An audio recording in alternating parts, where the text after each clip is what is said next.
کتاب محصول عقل و ذکاوت مردم صاحب تمدن، عامل اساسی حفظ فرهنگ ملی و یکی از مهمترین واسطه های معرفتناک کردن اهل جامعه بوده، قابلیت سخندانی و سخنرانی را صیقل می دهد.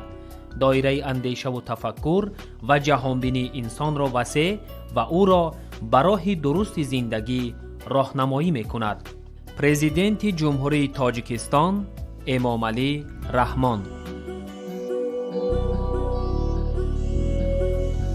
در سالهای صاحب استقلالی مملکت با هدایت و دستورهای پیوسته پیشوای ملت، پرزیدنت جمهوری تاجیکستان محترم امامعلی رحمان توجه به کتاب و کتابخوانی زیاد گردیده و برگزاری آزمون‌های فروغ صبح دانایی کتاب است. تاجیکستان وطن عزیز من، علم، فروغ معرفت و امثال اینها دهها آزمون و المپیادها برگزار گردانده می شود که ذوق و شوق نورسان و جوانان و عموما هر یک فرد جامعه را با مطالعه این مخزن علم و معرفت در چنگ گردانیده است. کتاب کلید در گنج سخن، آینه حیات، منبع علم و دانش و درک جهان معنوی به شمار رفته، از گذشته تا به امروز برای انسان مخزن بی‌بهای عقل و خرد به شمار می رود. کتاب است که هر یک خلق و ملت از توسط مطالعه آن تمام میراث گرانبهای خود را می آموزد و از بر می نماید. خلق تاجیک از شماره آن خلق‌هایی است که به کتاب و کتابداری احترام و اعتقاد خاصه دارد. خوشبختانه صنعت کتابداری و سخنسازی امروز در کشور عزیز ما موقع مخصوص را دارا می باشد. البته سرچشمه آموزش کتاب اساساً از مکتب ابتدا می گیرد و اولین کلام را کودکان از باغچه و یا از مکتب می آموزند. برای هر یک خواننده کتابی نشریه‌های اساسی خوانش به حساب می رود و به کتاب طالب علم نمی تواند دانش ضروریش را از بر نماید. مخصوصاً در مؤسسه‌های تعلیمی موجودیت کتاب‌های درسی و صاحب کتاب بودن هر یک خواننده شرط مهم و اساسی می باشد. کتاب‌های درسی را به خوانندگان مؤسسه‌های تعلیمی وزارت معارف و علم جمهوری و ریاست و شعبه‌های معارف در ولایت‌ها و شهر و ناحیه‌ها فعالیت داشته آن تامین می‌نمایند. در نزد وزارت معارف و علم جمهوری تاجیکستان مرکز تهیه، نشر و معاملات کتاب‌های درسی علمی و متدی عمل می‌کند که مسئولیت با کتاب‌های درسی پورا تامین نمودن مؤسسه‌های تعلیمی مملکت را به عهده دارد.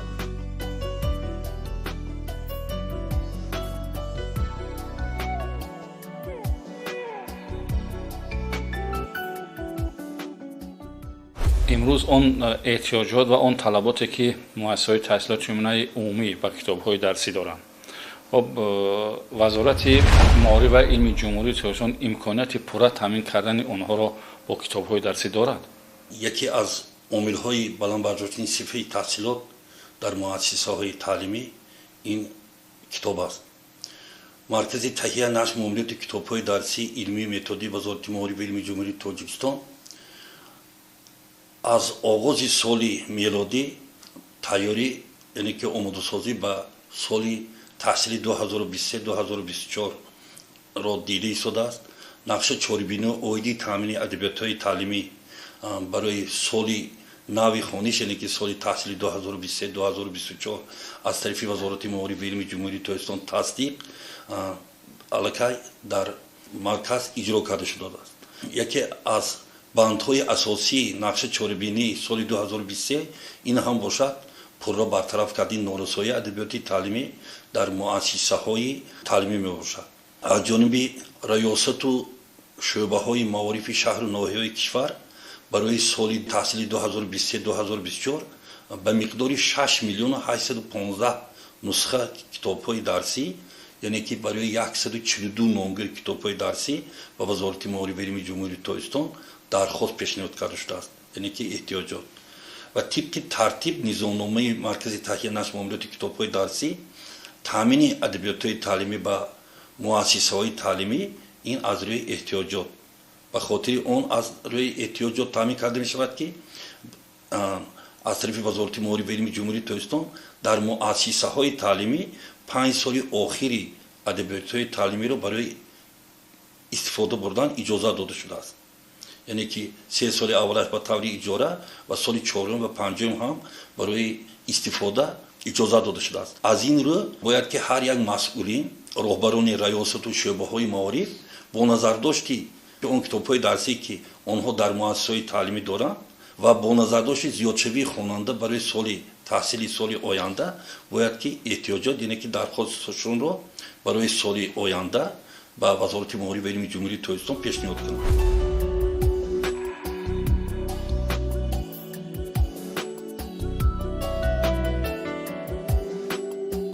از روی معلوماتی به دست ما رسیده امروز در انبارهای کتاب‌های درسی وزارت معارف و علم جمهوری 86 نامگوی کتاب‌های درسی با تعداد 2,157,744 نسخه برای همه زینه‌های تحصیلات موجود است.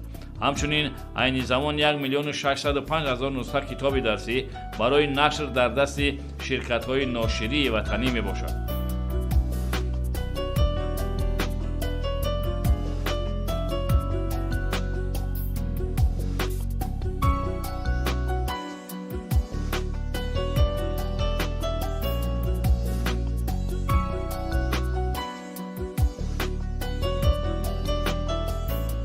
با دستگیری به واسطه حکومت جمهوری تاجیکستان سالهای آخر فعالیت نشریات‌های وطنی بالا رفته و دستاوردهای نظررس نایل گردیدند.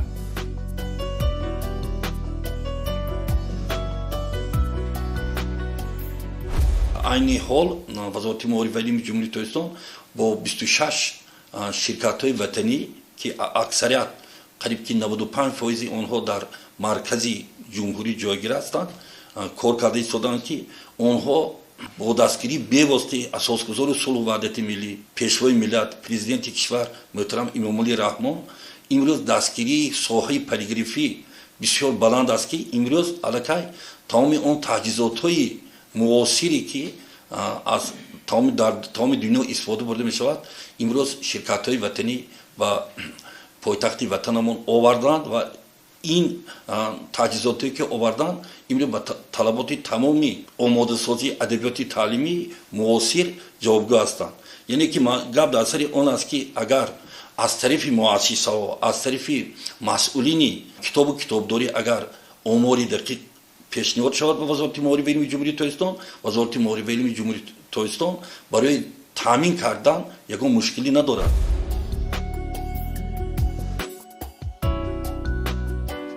البته با کتاب‌های درسی پورا تامین نمودن مؤسسه‌های تعلیمی اگر از یک طرف وظیفه و مسئولیت جدی مسئولین وزارت معارف و علم جمهوری باشد، از جانب دیگر از کاردانی و درک مسئولیت بلند و قابلیت راهبری دیرکتوران مؤسسه‌های تعلیمی و مدیران شعبه‌های معارف شهر و ناحیه‌ها وابستگی کلان دارد. در اکثر مؤسسه‌های تعلیمی مملکت با جهد و تلاش مدیران شعبه‌های معارف و دیرکتوران مؤسسه‌های تعلیمی قریب که مشکلات نورساگی کتاب‌های درسی و نظر نمی‌رسد.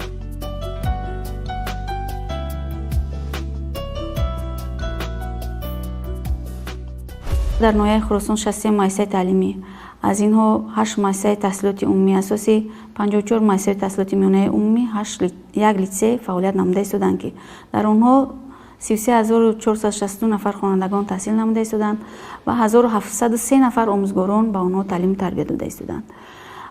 اوید به مسئله نورسایی کتاب‌ها قطع کردنی هستم که شعبه معارف مقامات اجرایی حکومت دولتی ناحیه خراسان در یک جایگی با وزارت معارف و علم جمهوری تاجیکستان همکاری نموده. در سال 2022 زیاده از 120,000 کتاب‌ها دسترس نمود که امروزها در ناحیه خراسان نورسایی کتاب‌های درسی وجود ندارد، لیکن وابسته به زیادشوی شماره خوانندگان در آینده احتیاجات کتاب‌های درسی به میان می آید. ما برای در آینده احتیاجات به عمل آمدنش همین رو حساب کتاب کرده به وزارت معارف و علم جمهوری تاجیکستان اوید به احتیاجات مؤسسه‌های تعلیمی ناحیه خراسان به کتاب‌های درسی درخواست خود را پیشنهاد نمودیم. از اول سال خوانشی 2022-23 شعبه معارف مقامات اجرایی حکومت دولتی ناحیه خراسان گروه کاری تأسیس داده. در تمام مؤسسه‌های تعلیمی این گروه کاری فعالیت خود را گسترده نمود، اوید به مکتب آوردن کتاب‌های درسی و با کتاب‌های درسی حاضر شدن در هنگام درس‌ها.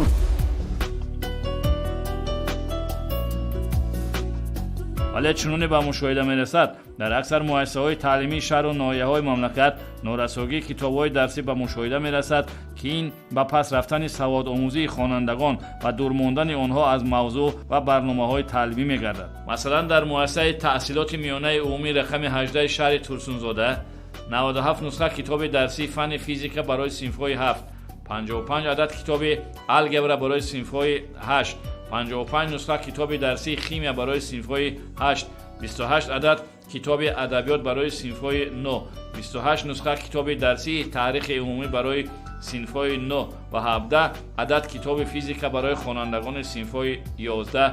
дар маҷмӯъ 280 китоби дарсӣ дар ин муассиса намерасад. аз ин рӯ аз китобҳои бароришашон солҳои 2008, 2013 ва 2014 ки аллакай корношоям гардиданд истифода мебаранд. ҳоло он ки истифодаи китоб дар муассисаҳои таълимӣ то 5 сол иҷозат дода шудааст. мутаассифона ҳоло ҳам аз ин китобҳои кӯнаю фарсуда маблағи ҳаққи иҷораи китоб ситонда мешавад. дар ин ҷо суоле ба миён меояд ки модоме дар анборҳои вазорати маориф ва илми ҷумҳурӣ теъдоди зиёди китобҳои дарсӣ зери чангу хок хобиданду дар муассисаҳои таълимии шаҳру ноҳияҳо омӯзгорон ва хонандагон доди бекитобӣ мезананд, чӣ сирре нуҳуфта бошад? ҳамчун мутахассис ҳамин нуқтаро ман бояд бигӯям ки гап дар сари он аст ки аксарият дархостҳое ки аз тарафи раёсати шӯъбаҳои маориф ва масъулине ки дар муассисаҳои таълимӣ имрӯз дар соҳаи китобдорӣ кор мекунанд омори дақиқ пешниҳод намекунанд, накардаанд ба вазорати маориф ва илми ҷумҳурии Tojikiston. чуноне ки аз маълумотҳо имрӯз вазорати маориф ва илми ҷумҳурии Tojikiston тамоми он нерӯе ки дорад пурра ба яъне ки дар самти китобу китобдорӣ равона карда шудааст. ҳам академияи таҳсилоти Tojikiston ки дар назди вазорати маориф ва илми ҷумҳурии Tojikiston фаъолият мекунад, пажӯҳишгоҳи рушди маориф ки дар назди вазорати маориф фаъолият мекунад, муассисаи нашривии маориф ки барои омӯзишсозии адабиёти таълимӣ пурра муҷаҳҳаз асту имрӯз бо тамоми мутахассисон ба ин кор даст задааст, корҳоро иҷро карда истодааст. имрӯз мерасад иқтидоре ки онҳо барои омӯзишсозӣ ва иқтидори ҷиҳати иқтисодӣ ҳам дар вазорати маориф ва илми ҷумҳурии Tojikiston якҷоя бо ширкатҳои ғолиби озмун, он ширкатҳое ки бо вазорати маориф имрӯз ҳамкорӣ мекунанд, ҳаллу фасли худро ёфтааст. 2 ва 3 декабр дар бинои маркази вазорати маориф ва илми ҷумҳурии Tojikiston бо тамоми китобдорони шаҳру ноҳия семинарии ҷумҳуривӣ гузаронда шуд ва роҳбарияти вазорати маориф ва илми ҷумҳурии Tojikiston бори дигар тамоми китобдорони яъне ки масъулини китобу китобдорӣ дар муассисаҳои таълимиро таъкид карданд ки бояд ки эҳтиёҷот яъне ки дархост бояд ки омори дақиқ бошад, воқеӣ бошад, яъне ки ягон хонанда бекитоб намонад. ин аст ки то 31 декабри соли 2022 барои соли таҳсили соли 2023-24 ба вазорати маориф ва илми ҷумҳурии Tojikiston чуноне ки гуфтем ба миқдори 6 миллион 815 ҳазор нусха адабиёти таълимӣ эҳтиёҷот яъне ки дархост пешниҳод карда шудааст. дар ҳақиқат роҳбарони ҳар як муассисаи таълимӣ, мудирони шӯъбаҳои маориф ва сардорони риёсатҳои маорифро зарур аст вобаста ба эҳтиёҷоти доштаи хонандагон ва китобҳои дарсӣ ба вазорати маориф дархост пешниҳод намоянд ва мушкилоти норасогии китобҳои дарсиро дар муассисаҳои таълимии қаламрави шаҳру ноҳияҳояшон ҳал намоянд. боиси нигаронист ки чунин дархостҳо ба вазорати маориф ворид намешаванд ва ё ворид шаванд ҳам бо маълумотҳои бардуруғ пешниҳод мегарданд ки гӯё дар муассисаҳояшон мушкилоти норасогии китобҳои дарсӣ надоранд ва ба ин васила масъулияти ҷамъоварии маблағи китобҳои дарсиро аз худашон дур месозанд ва намехоҳанд қарзи китобҳои ба иҷро гирифтаашон ба гарданашон бор гардад. чунин бемасъулиятии роҳбарони муассисаҳои таълимӣ ва шӯъбаҳои маориф падару модарони хонандагонро маҷбур месозад ки дар ба дари мағозаҳои китобфурӯшӣ гашта барои фарзандонашон китобҳои дарсӣ харидорӣ намоянд. ҳоло он ки мувофиқи талаботи имрӯзаи вазорати маориф ва илми ҷумҳурӣ фурӯши китобҳои дарсӣ дар дӯкону мағозаҳо қатъиян манъ карда шудааст.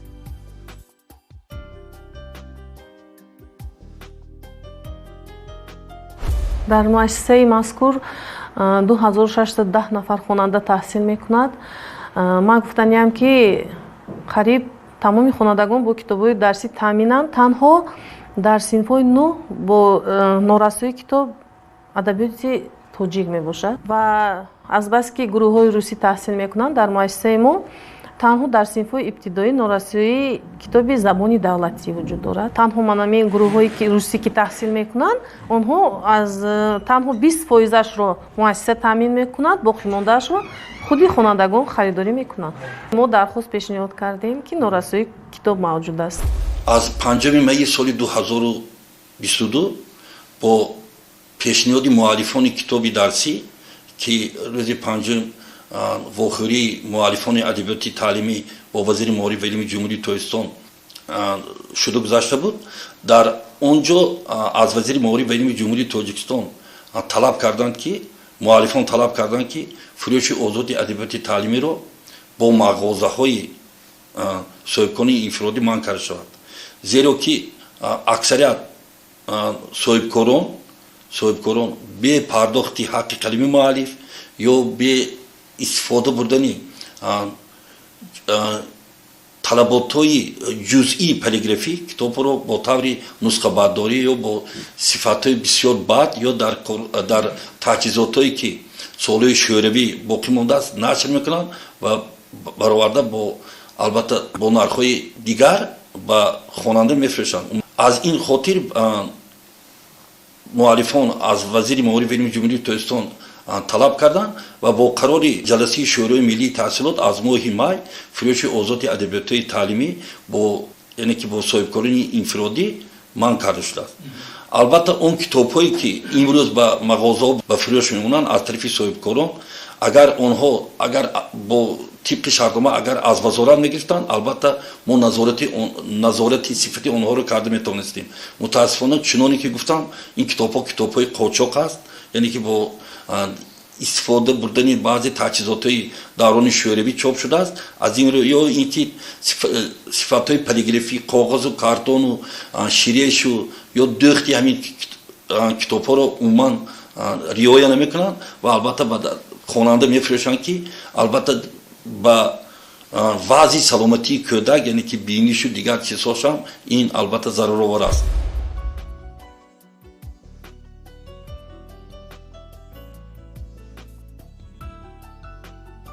китоб сармояи ақлу хирад, сарвати бебаҳо, кони ганҷу маърифат ва маҷмӯи ахлоқи накус ки инсонро бо роҳи ростиву росткорӣ, хирадмандию мардонагӣ ва матонату бузургӣ раҳнамун месозад.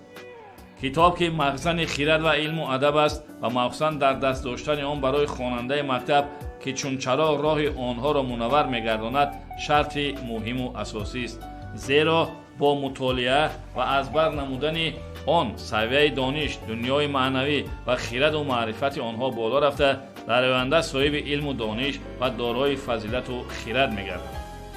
боиси нигаронии зиёд аст ки дар қисман муассисаҳои таълимии шаҳру ноҳияҳо ҳолатҳоеро вохӯрдан мумкин аст ки хонандагон бекитоб ба дарс меоянд. модоме ки китоб аслиҳаи муҳим барои хонанда шумурда шавад, пас бекитоб ба дарс омадани хонанда чӣ маънӣ дорад? хонанда ки ба хотири сабақ омӯхтану донишеро аз бар намудан ба мактаб меояд, аз ин омадану рафтанаш чӣ манфиате мебинад? дар ин маврид бемасъулиятии омӯзгор низ ба назар мерасад, зеро хонанда бе китобу дафтар дар дарс менишинаду омӯзгораш ҳатто аҳамият намедиҳад ки дар пеши хонанда китоб ва ё дафтар ҳаст ё не. ин манзараҳоро гурӯҳи эҷодӣ мо аз муассисаҳои таълимии рақами 1-23 ноҳияи абдурахмони ҷомии вилояти хатлон рӯйнавор овард ки боиси андеша ва таассуфу нигаронист. яке аз омилҳои хунукназорона рафтор кардани хонандаҳоро ман аксарият дар омӯзгорон мебинам. яъне ки агар омӯзгор талаб кунад ки агар бекитоб ба даст наоянд, албатта хонанда ба онҳо итоат мекунад, яъне ки гӯш медиҳад. дар ин ҷо албатта роҳбари синф, албатта роҳбарияти муассисаҳои таълимӣ ҳам албатта бегуноҳ нестанд. бояд ки назорати бо китоб омадани хонандаҳоро онҳо таъмин кунанд.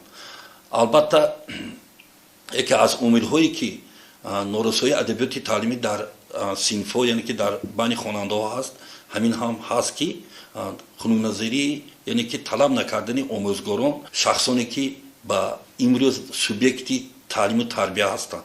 البته اگر اونها طلب کنند البته ما باوری کامل دارم که خواننده بی کتاب نمیآید.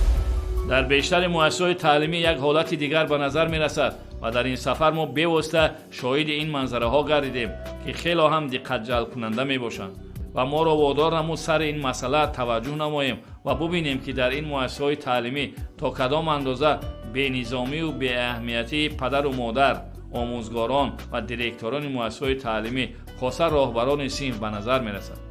با این جزدان به اصطلاح سمکه مکتبی خواننده صنف دهم نظر افکنید و خود قضاوت نمایید که مگر با این احوال ما می توانیم نسل نورسمان را در روحیه دانش‌اندوزی و علم آموزی و کتابدوسی تربیت نماییم؟ آیا برای خوانندگان صنف‌های 10 و 11 با خود آوردن چنین سمکچه‌ها که گنجایش یک کتاب و دفتر را ندارند کی اجازت داده است؟ محض برای خوانندگان صنف‌های 10 و 11 با خود گرفتن چنین جزدان به قول ماده شده است و از گرفتن سمکه‌های مکتبی که تا گنجایش 6 تا 8 کتاب و دفتر و روزنامه و دیگر اشیاء خوانش را دارند عار می‌کنند. در این مورد بی‌اعتنایی و بی‌طرفی پدر و مادر نیز بر اعلا به نظر می‌رسد.